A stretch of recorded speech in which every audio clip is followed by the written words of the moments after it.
Seth, I know that when it comes to planning for retirement, Social Security benefits play a really large part of that puzzle. When should we start thinking about taking those benefits? So typically I'm creating a plan for people when we start working together. But once they start getting within a couple years of retirement, we take an honest assessment of how is your health? You know, how long do you think you might live? How long did your parents live? And then we start to kind of talk through the different scenarios of if we take it earlier, if we take it at the full retirement age, or if we take it later and get the bonus money. And we kind of start talking through what is best for each person. And a lot of times the husband and wife will take it at different ages. You know, one spouse might take it much later and one spouse might take it earlier. So what's the earliest that you can take it? The earliest is 62 currently, and the latest is 70 years old. There's a thing called FRA that you might have heard about, which stands for full retirement age.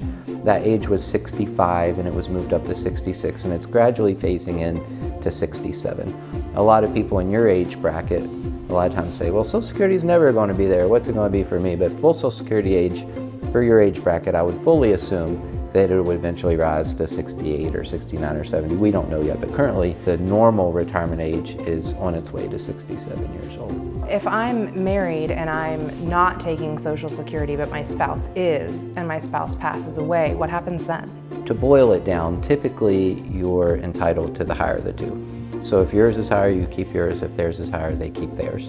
And in our financial plans, we kind of look at what happens if your spouse passes away at 70, 75, 80, you know, at all those different ages to figure out kind of where the inflection points are and if there would be an issue in one of those situations. So when the time comes that it is time to apply for those Social Security benefits, how do I get them? Do I go to you? You would go to ssa.gov Okay. and you can talk to them on the phone, or you can go help them in person.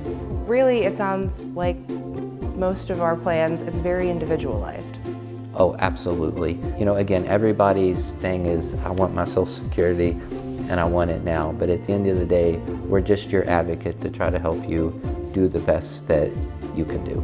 So the longer you hold off taking your benefits, the higher they'll be when you take them? If you take Social Security before your full retirement age, you're penalized, and that penalty stays in there forever.